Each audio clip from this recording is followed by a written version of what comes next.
It was supposed to be one of those calm, forgettable evenings that never turn into stories.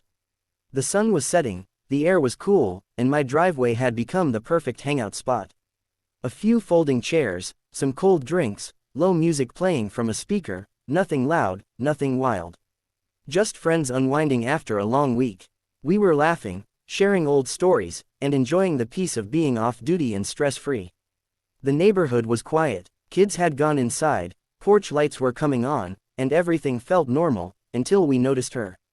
Standing across the street, arms crossed, phone already in hand, was that WA woman. Everyone has one. The self-appointed neighborhood enforcer who treats the WA rulebook like federal law. She stared at us like we were a threat to society. At first, we ignored her. We weren't blocking the street. We weren't making noise. We were on my property. But her glare grew more intense by the second. Finally, she marched over, heels clicking aggressively against the pavement, scanning us like she was counting suspects. "Do you live here?" she demanded. I calmly nodded and told her yes. That should have ended it. Instead, it seemed to trigger something in her. She looked around at my friends, suspicious of the laughter, the relaxed mood, the fact that people were enjoying themselves without her permission. "This doesn't look appropriate for this community," she snapped. That's when I realized, this peaceful evening was about to become anything but peaceful. Scene 2.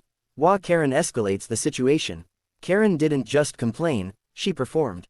Hands waving, voice rising, eyes darting around like she was expecting backup. She accused us of having an unauthorized gathering, claimed we were violating WA quiet hour rules, it wasn't even close, and insisted that our presence made her feel unsafe. We tried to stay polite. One friend explained calmly that we weren't breaking any rules. Another pointed out that we were adults on private property, not disturbing anyone. That was a mistake. Logic only fueled her outrage. She stepped back dramatically, clutching her phone like a weapon. "I don't care who you think you are," she said loudly. "I've lived here longer than you, and I will not tolerate this behavior." Neighbors peeked through blinds, curtains moved. Karen noticed, and loved the attention.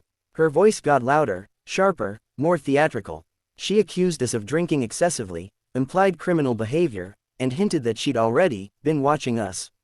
Then came the moment she clearly rehearsed in her head. "That's it," she announced. "I'm calling 911.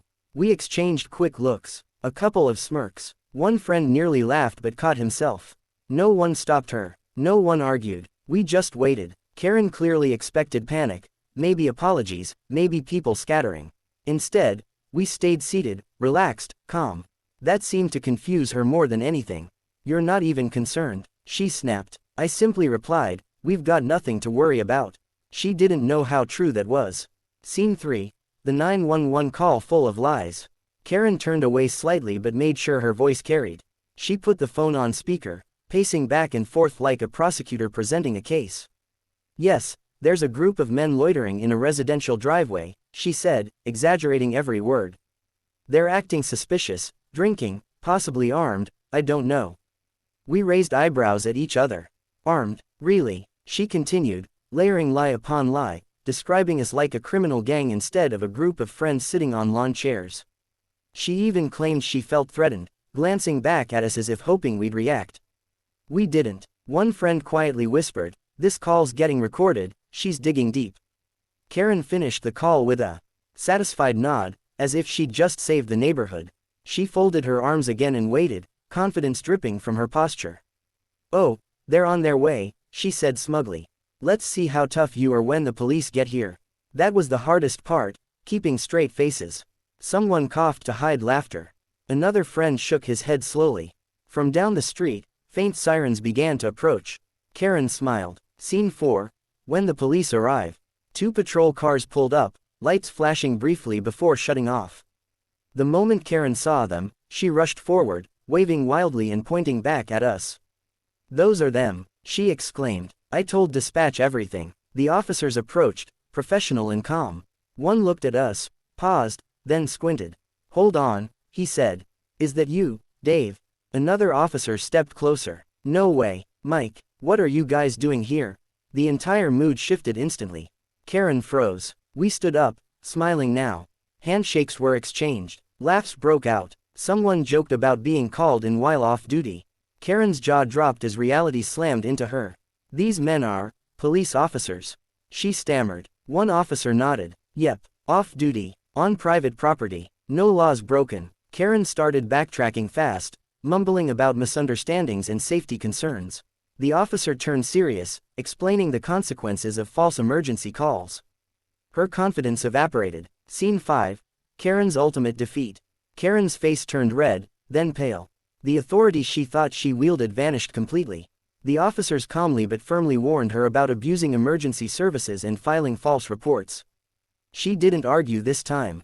No shouting, no speeches, just quiet embarrassment. We thanked the officers, who laughed and wished us a good night. As the patrol cars pulled away, we sat back down, picking up our conversation like nothing happened. Karen walked off quickly, avoiding eye contact, her power shattered. We raised our drinks and laughed, not at her, but at the absurdity of it all. All she wanted was control. Instead, she got a lesson.